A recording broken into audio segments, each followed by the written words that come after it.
I'm back in America for a few weeks, and after living in Thailand for 3 years, I wasn't really expecting to experience any culture shock, but I'm definitely experiencing culture shock. And it's not how expensive everything is. Yes, a bottle of water is $3. There is no reason a bottle of water should ever cost $3. That's insane. I'm realizing that America is super isolating, and people are wearing it on their face. People seem unhappy.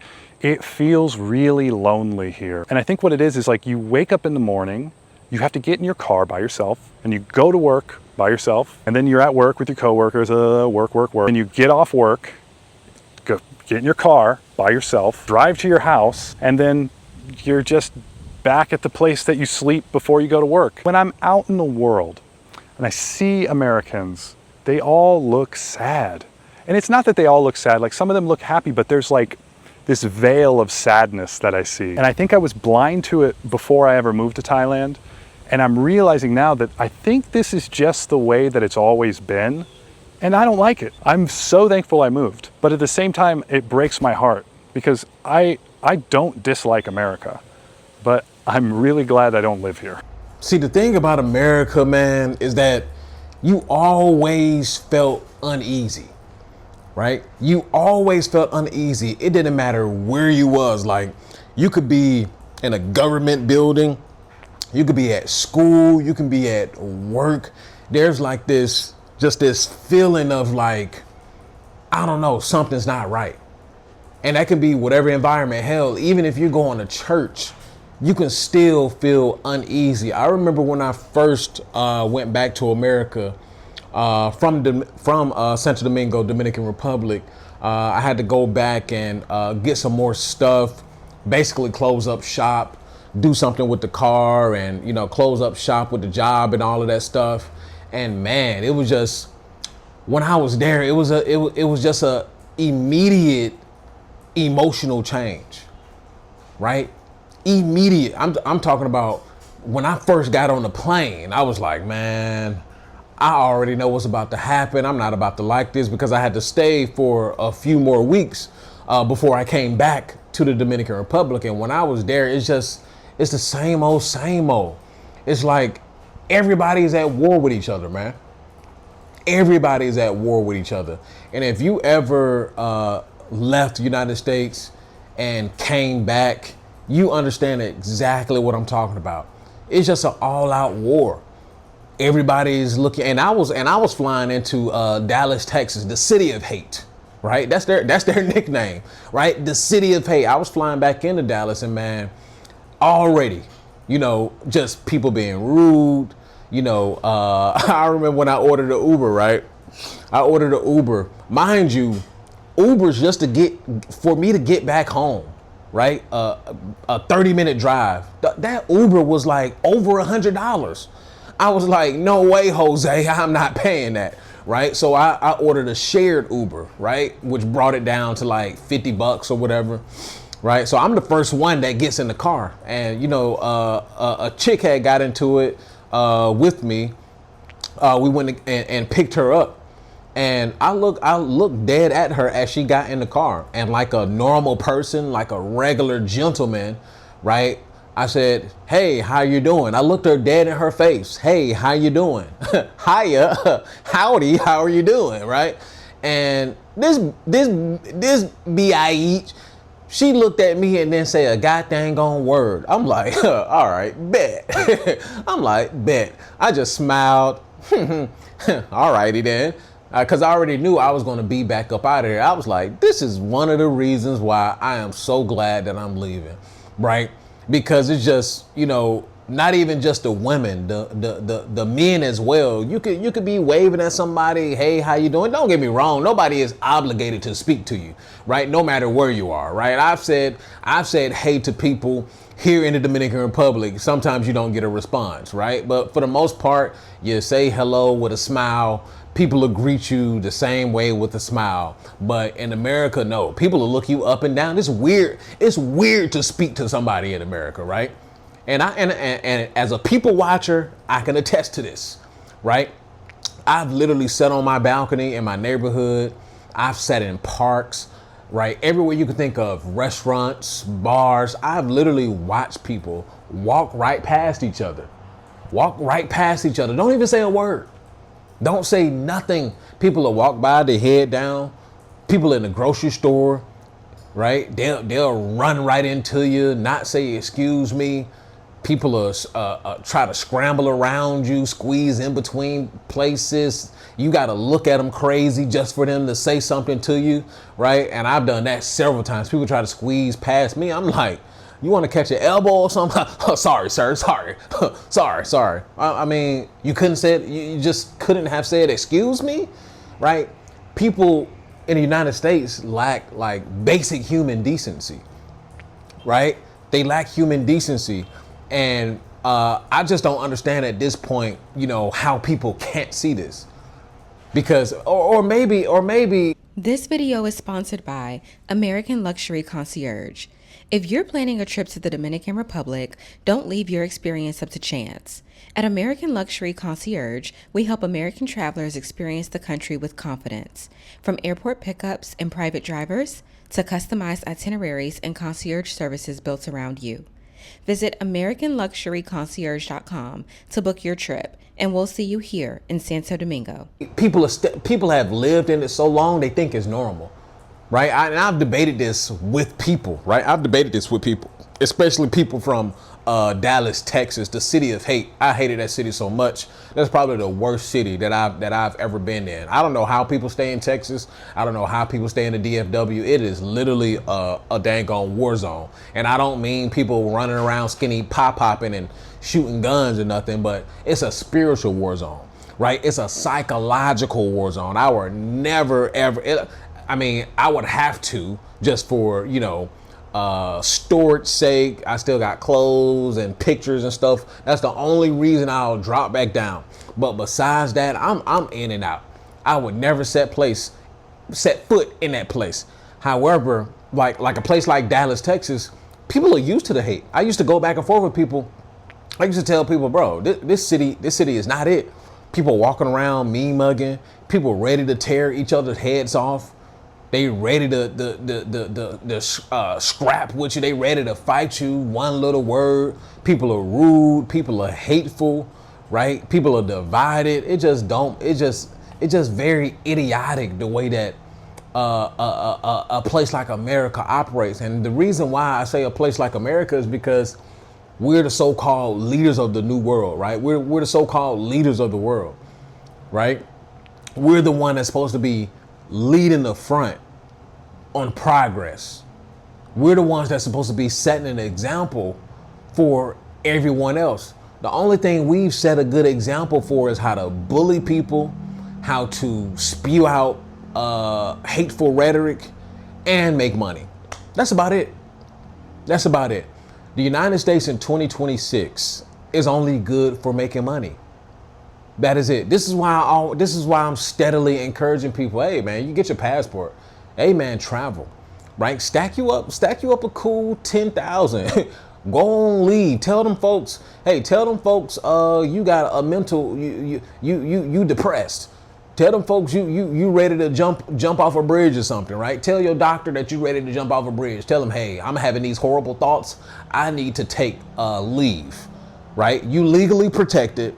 They can't get rid of you, right? They can't just say, hey, you fired or nothing like that. You protected under the law. You can take a leave of absence, stack you up a cool 10,000 or something, right? You just need to get away for a little bit, maybe a little 5,000, depending on where you go. 5, 10, 15 racks, depending on your budget, right? Stack you up a cool couple thou wow, right? Go on a leave of absence and go see the world, man. If you got vacation time, you got PTO, you got sick time, you can take sick leave, whatever the case is, however your company operates.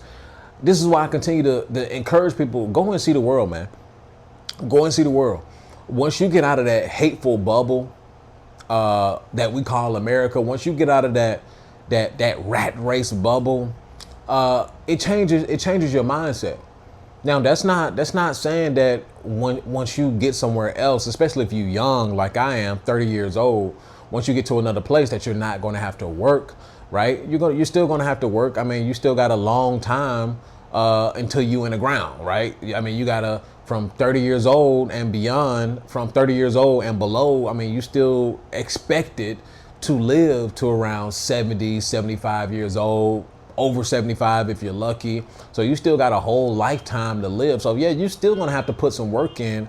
However, it's just when you put yourself in a different environment, right? First and foremost, that's not just overly expensive.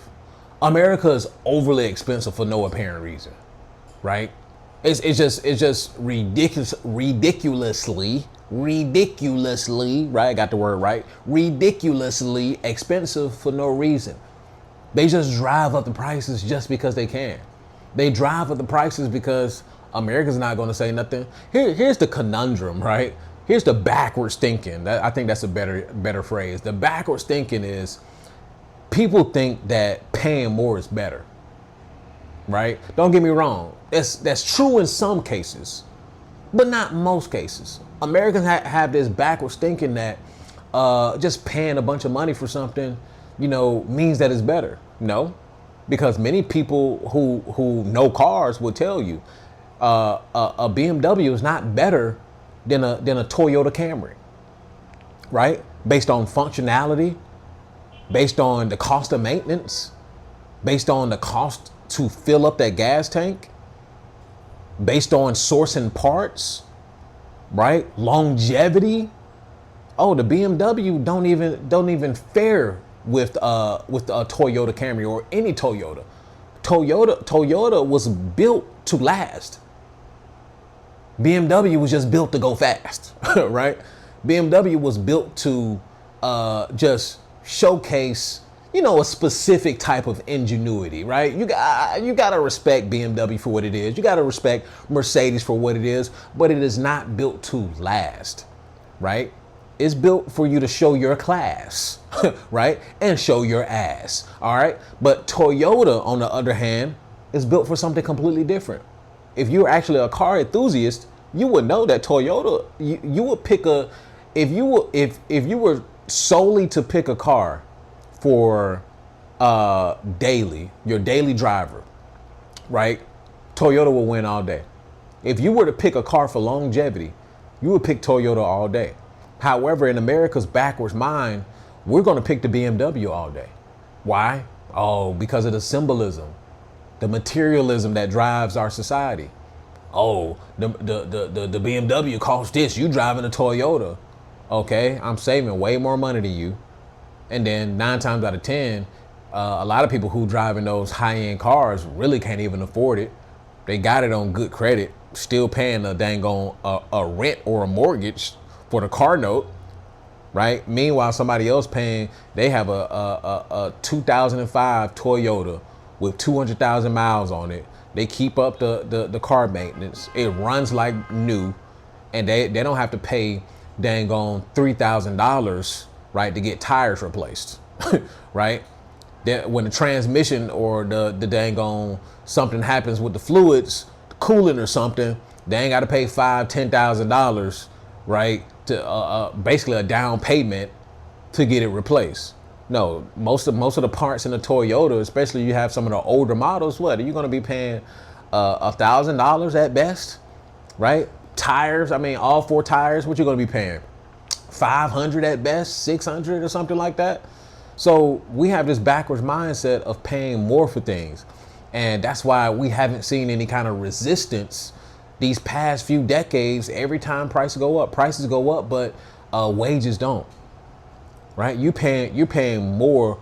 Why is it that somebody else in a different land across the seas can pay, cents on a dollar for apples, oranges, bananas, tomatoes, whatever the case is, a coconut?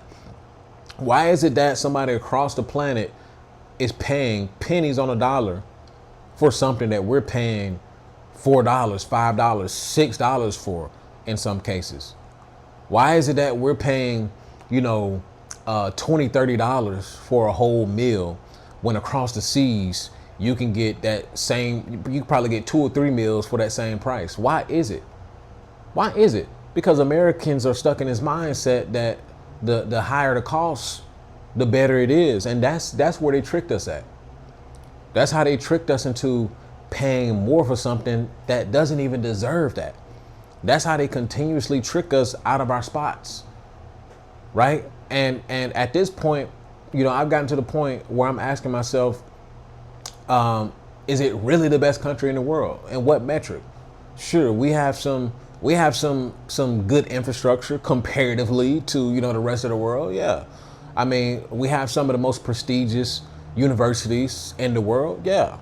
I mean, we have some of the most advanced technologies and, you know, Fortune 500 companies, innovative companies, so on and so forth. Yeah, but when you really sit back and look at it, has that improved the daily lives of the majority of Americans? I would say no. I would say absolutely no. And they continues to tell us that, you know, oh, somebody like China's the bad guy. Well, if you check the statistics with somewhere like China, the quote unquote communist regime, right? As China has gained more innovation, as they continue to progress, they've continuously made their citizens' lives better, right? They've been able, over the past 50 years, been able to raise the majority of their citizens out of poverty. Poverty is almost non-existent, you know, in many places in China.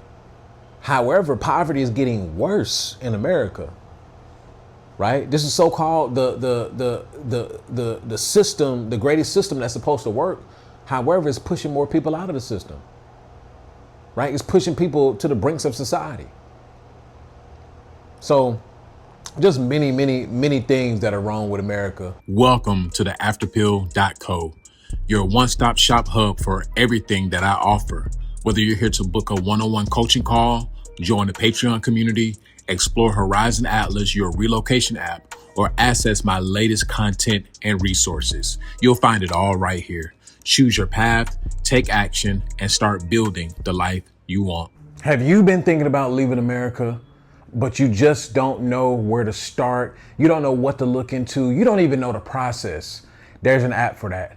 Your relocation app, horizonatlas.ai, where you can explore visas, residencies, if a country is safe, if the neighborhood is safe. You can explore what it costs to move and to be able to stay in said country. If you want to know more information about this, horizonatlas.ai will lead you in the perfect direction if you're thinking about relocating, or if you just want to visit a country to consider moving. It can also help you in that as well. Horizonatlas.ai. And that's all I have for you guys on today's video. Make sure you hit that like button. Make sure you subscribe. Hit the link in the description. And I'll see you guys on the next video. Peace.